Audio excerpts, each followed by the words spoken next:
Hoş geldiniz. Hurmatly Kanibek Kapашevич, hoş geldiniz. Жаңы кызматка, министрлик кызматка киришишиңиз менен куттуктаймын. Бул кызмат өтө жогорку жоопкерчиликтүү кызмат экенин жакшы билесиз. Стратегиялык кызмат, мамлекеттин келечегин аныктай турган кызмат, билим берүү тармагы. Ошондуктан сизге мына суранычыңыз менен макул болуп, ишеним артып сизге ушул кызматты коюп атабыз. Ошондуктан сиз ишенимди акташыңыз керек. Сүйлөгөн сөз менен кылган иш далгелерин далилдешиңиз керек. Ошондуктан ушул кызматка коюп атабыз сизди. Бул билим берүү тармагына биз акыркы 2 жылдан бери абдан катуу көңүл буруп келатабыз. Мунун бюджети билим берүү тармагына мурда 29 миллиард сом болчу. Азыр биз 49 миллиард сомго көтөрдүк. Дээрлик 2 эсе көпкө көтөрүп бердик. Анан эми бул акчаны чечип берип коюп, бюджетти чечип берип коюп менен эле маселе чечилбейт. Муну өзүңүз жакшы билесиз. Мугалимдердин деңгээлин, сабак берүү деңгээлин, өзлөрүнүн билим деңгээлин өтө жогорулатыш керек. Ошон үчүн көп мындай физикалык түрдө, мындай практикалык түрдө иш алып барыш керек. Буга чейинки министрди ишенип койгонбуз, эсиңизде болсо керек. Пара ала коюп кармалып, ал министр кызматтан алынып кетти. Тилекке каршы ушу жакшы министр эле өзү дагы мындай продвинутый, прогрессивдүү, ушул бүгүнкү замандын талабына ылайык келген ой жүгүрткөн, ушундай менеджер, ошол реформа кылып аткан министр эле. Бирок тилекке каршы мадам баласы деген пендечилик кылат экен, өзүнөн кетип калды. Сиз мен ишенем, андай пара алууга барбайсыз, таза иштеп бересиз деп мен ишенип, ушул ишеним артып ушул кызматка коюп атам. Азыркы окуучуларды жакшы билесиз. 21 кылым эшикте техникага умтулган, техникага сүңгүп кирип бараткан заман, ошондуктан окуучуларды дагы ушул бүгүнкү күндүн замандын талабына ылайык сабак берип, бүгүнкү күндүн талабына ылайык билим берип, билимдүү, илимдүү кылып алып чыгыш бул сиздин милдетиңиз. Мугалимдердин милдети. Ошондуктан мугалимдерди дагы аттестациядан өткөрөсүңөрбү, билим деңгээлин мындай комиссиондо текшересиңерби, ушундай адилеттүү карап туруп, ошол ал жагындагы реформа барганга, толук реформа, бала бакчадан баштап мектептерди, жогорку окуу жайларына чейин реформаларды жасаш керек. Илгерки система менен эле отурабыз биз азыр. Ошону тез арада бүгүнкү бүтө турган ишти эртеңкиге калтырбай жасаш керек да.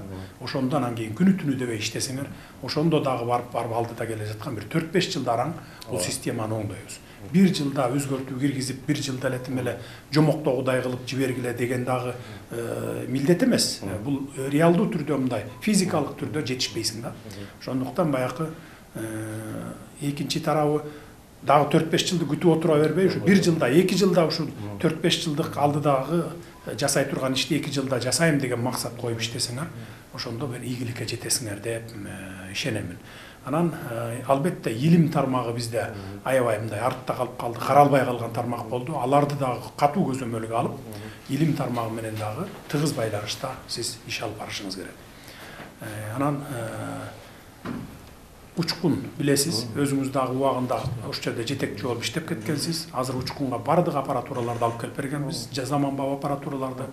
Мындан ары бир дагы мамлекеттик кагаз жеке компаниялардан чыкпаш керек. Только учкундан чыгат. 100% биз өзүбүз жетишебиз. Бардык техникаларын алып келип коюп бердик. Эми Кудай буйрса келечекте акчаны да өзүбүз печаттете тургандай болобуз. Паспорттарды дагы, мына паспорттарды май айынан баштап өзүбүз чыгарганга жетишебиз. Мына буга чейин өзүңүз билесиз, жалаң жеке компаниялардан чыгарып келишкен паспорттарды дагы право, тех паспорт бардыгы боюнча 15 миллиард сом бөлүнгөн болсо мамлекеттен 1 тыйын кайра мамлекетке же салык түрүндө, же башка доход түрүндө келген эмес, киреше түрүндө. Азыр эми бизге биздин эсебибиз боюнча только учкундан печаттетебиз мамлекеттин акчасын. Кайра бир 3 миллиардтан кем эмес салык түрүндө кайра бизге кайтарылып келет мына мамлекетке. Мына биз ушундай ишти кылдык. Ошондуктан ар кандай тендер жолун ойлой коюп, же болбосо бир коррупциялык метод менен акча уурдап алыштын бир жолун ойлой калып туруп анан жеке компанияларга бербегенди токтотушуңар керек.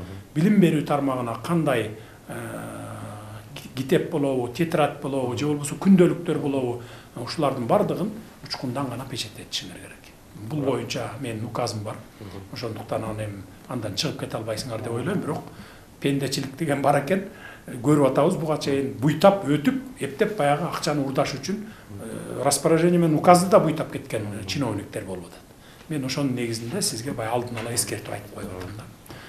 Сабырлаш, сиз туура түшүнгөндөй, туура баалагандай билим берүү эң өзөктүү тармак, өтө татаал тармак. Мен жоопкерчиликти түшүнөм. Сиз өткөндө айткансыз, билим берүү тармагы тез арада масштабтуу реформага муктаж деп. Ошол боюнча концепцияны мен сизге бир айдын ичинде бүтүрүп берем. Сиз айткандай убакыт өтө чукул. Биз балдардын келечегинен кедерги чаппашыбыз керек. Негизинен 5 багытта деп атам. Bizde mektep yaşına çeyinki balдар 6 yaşına çeyinki 1.200.000 eкен. Анын барына балабакча куруш үчүн 2.600.000 балабакча кура албайт экенбиз. Болгондо лицензиянын баарын жокко чыгаралы, каалаган адам балабакча аша берсин. Бул биринчи. Орто билим берүүдө бизде 60% дүйнөлүк стандартка жооп бербейт экен. Азыр бир системаны киргизели деп атабыз. Сиз менен да өкмөт менен, парламент менен, коомчулук менен талкуулайлы ваучердик финансылоо. Сиз президенттикке талапкер болушун айткансыз. Ошону ишке ашыруучу учур келди. Этап менен. Казакстан киргизди, Грузия киргизди. Бизге бир ошол Эстония модели жагып атат. Үчүнчү профиттеги училищелер боюнча орто техникалык окуу жайларга толук финансылык, чарбалык эркиндик берели дагы алар өндүрүш менен чогуу иштесин. Бизде мамлекеттик жекеменчик партнерчилыгы деген закон бар. Ошого өткөзүп берели. Окумуштуулар боюнча сиз абдан туура айттыңыз. Мен азыр сунуштарды даярдап келдим. Азыр Билимдер академиясы реформа болгончо жаш окумуштар карап калбасын, президенттик стипендия берсек. Жогорку окуу жайларга негизги талап сапат, биз аларга академиялык эркиндик беребиз. Сиздин указ менен түзүлгөн 5 улуттук университетке өзгөчө талап болот.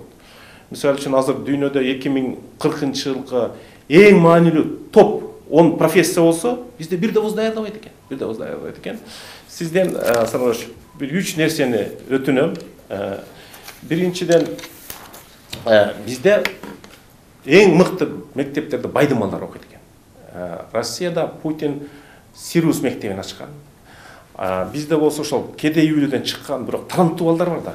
7-класстан өйдө президенттин астындагы гимназия түзсөк, өкмөткө тапшырып берсек, ушул акчанын негизинде көлдө бир пансионат алабыз. Август, июль эс ала берет лагерь катары, сентябрдан июнга чейин адегенде 150 бала калалы. Бул таланттуу кедей үйлөдөн чыккан, мүмкүнчүлүгү жок балдарга ушундай сунуш кылып келдим, ушуну колдоп берсеңиз. Сразу мен жооп берип коеюн.